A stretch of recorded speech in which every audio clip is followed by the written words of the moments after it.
Aleluia, aleluia,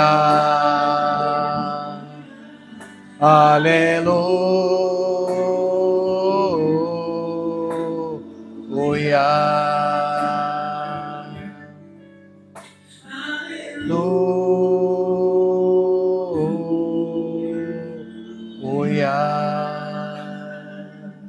O Senhor esteja convosco.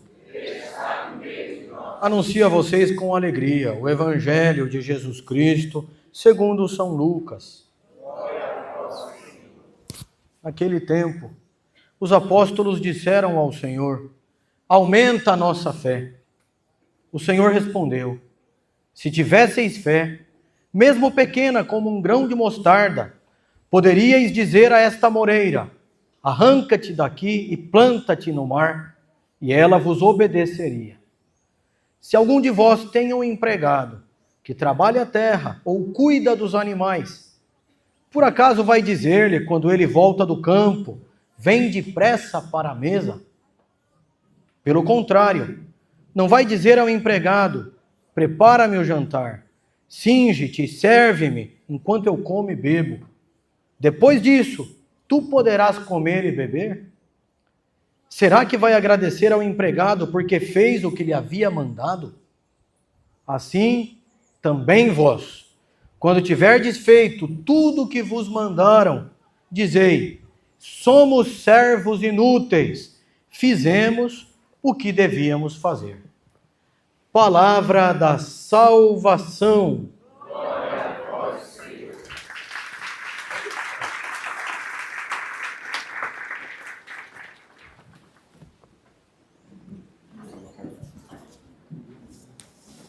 Beleza?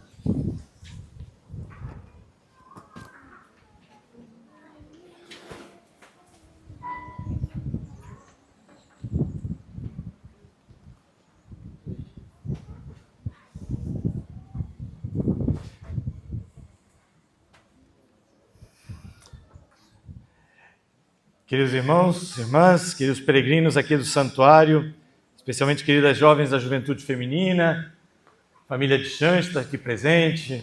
Ontem tiveram aqui um encontro mergulhar em águas mais profundas, vários agentes de pastoral aqui do santuário e membros da família de Xanxta. Ontem eu estive também com o Jumas. É uma alegria poder ter contato com vocês aqui junto ao Santuário da Mãe Rainha.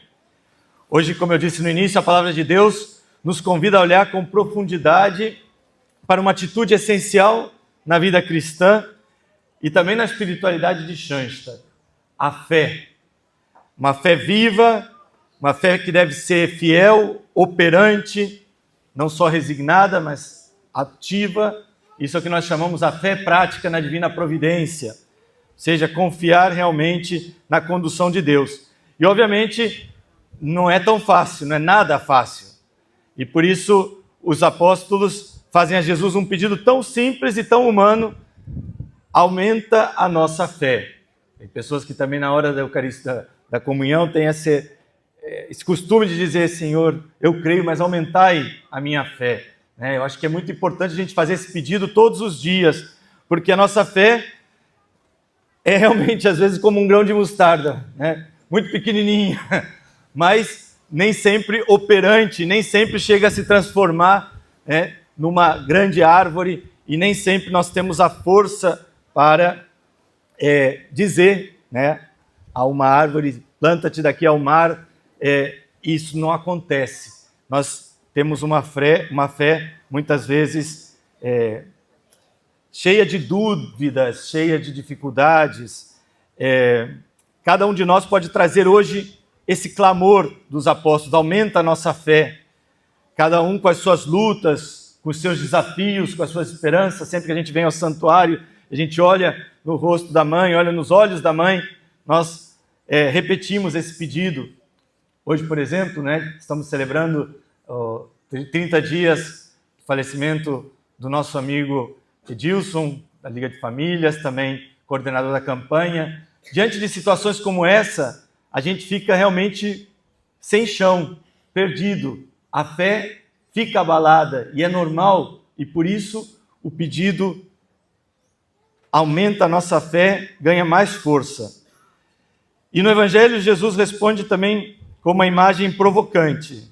Se tiverdes fé do tamanho de um grão de mostarda, direis a esta moreira, arranca-te daqui, planta-te no mar, e ela vos obedecerá. Ele não fala de uma fé grandiosa, mas de uma fé verdadeira. Ela pode ser pequena como grão de mostarda, mas que ela seja profunda, que ela seja verdadeira. Uma fé que confia mais em Deus do que em nós mesmos. A fé para Jesus não é um tema de quantidade, é qualidade. Não é barulho, é profundidade. É aquela confiança silenciosa, fiel, como a de Maria aos pés da cruz. Ela não estava entendendo nada naquele momento, mas ela disse sim, ela permaneceu de pé junto à cruz. E a primeira leitura do profeta Abacuque também nasce num momento de crise. O profeta vê injustiças, violências, desânimo e pergunta: Senhor, até quando? Quantos de nós já fizemos tantas vezes essa pergunta? Até quando? Até quando o sofrimento? Até quando o nosso próprio pecado? Até quando eu vou ter que continuar lutando? Senhor, até quando? Parece que você não está aí. Mas Deus o convida à esperança. Convida o profeta à esperança e nos convida à esperança. O justo viverá pela fé. A nossa justiça está marcada por continuar acreditando, continuar tendo fé em Deus, saber que Deus é a nossa força, é o nosso sustento, mesmo quando muitas coisas a gente não entende.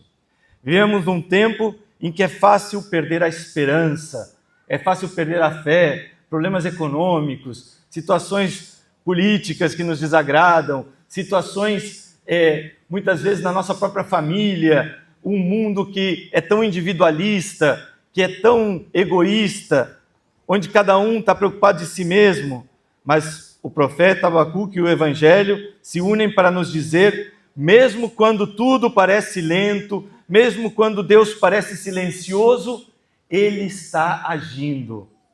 A fé nos faz permanecer firmes e confiantes, mesmo quando não entendemos tudo o que está acontecendo. Eu não sei se vocês já escutaram falar alguma vez da história do golfe celestial. Não? Dizem que estava Moisés, Jesus e um velhinho de barba jogando golfe lá no céu. Já escutaram essa história, eu acho, hein?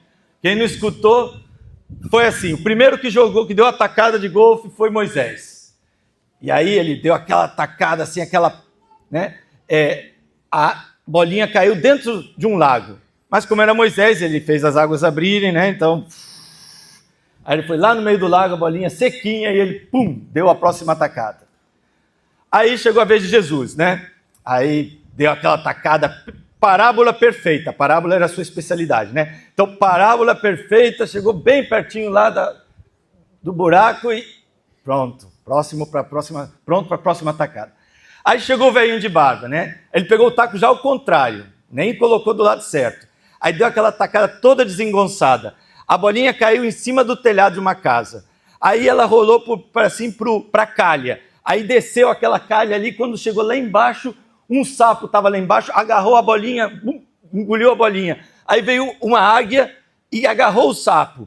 E aí naquilo que ela está voando lá com o sapo na boca, o sapo vomita a bolinha e a bolinha cai dentro do buraco certinho. Aí Jesus virou pro velhinho de barba e falou: pai, contigo não dá para jogar, né? Algo disso tem com o tema da fé. Parece que está tudo perdido, parece que está tudo errado, meu Deus. Não vai dar certo, não vai chegar lá essa bolinha. Mas esse é o sentido de confiar que Deus é providente. Mesmo quando tudo parece perdido, mesmo quando parece que está dando tudo errado, tem um propósito. E no final, algo bom vai acontecer. Vamos confiar, né? Eu acho que esse é o convite que a liturgia de hoje nos faz. Em Schoenstatt, nós vivemos uma fé encarnada, que no dia a dia é capaz de, no meio, quando a bolinha está lá rolando pelo telhado, quando o sapo engoliu a bolinha, você ainda continua acreditando que Deus está atuando. E começa a se perguntar o que será que Deus está querendo me dizer com isso? E começa a descobrir a voz de Deus em diferentes circunstâncias da vida. Isso é o que a gente chama a fé prática, que é fruto de uma aliança viva. O nosso pai fundador, Padre José Kempter, dizia: a fé prática na divina providência é o olhar do amor, que reconhece Deus em todas as circunstâncias e colabora com Ele. Ou seja, não só reconhece, mas colabora.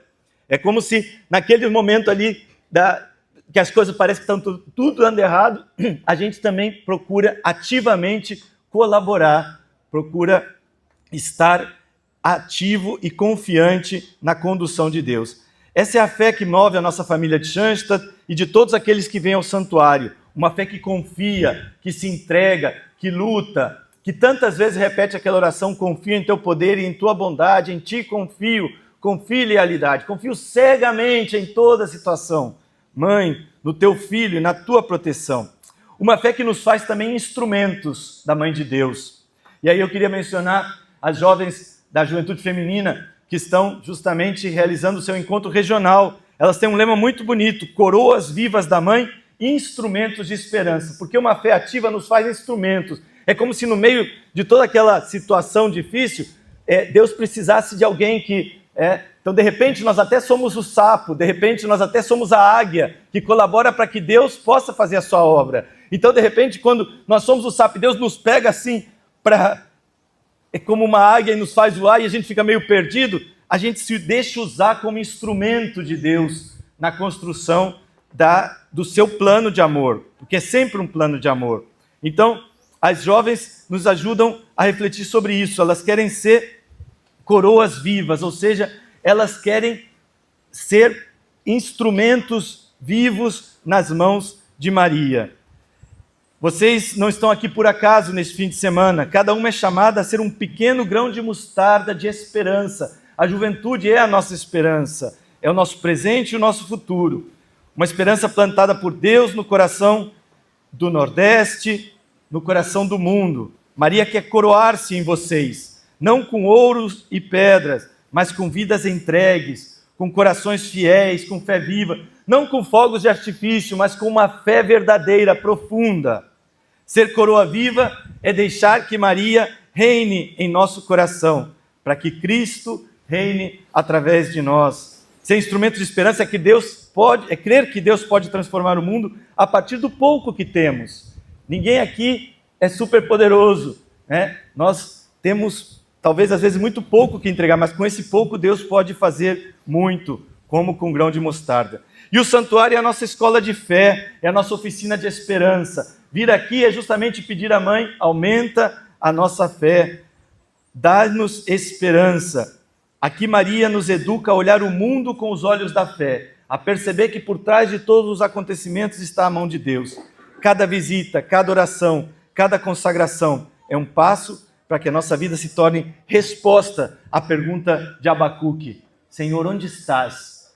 E ao pedido dos apóstolos: Senhor, aumenta a minha fé. Aqui aprendemos a dizer com Maria e como Maria: eis a serva do Senhor, faça-se em mim segundo a sua vontade. Se quer que eu seja o sapo, que eu seja o sapo. Se quer que eu seja a águia, que eu seja a águia. Mas que seja você a guiar essa história.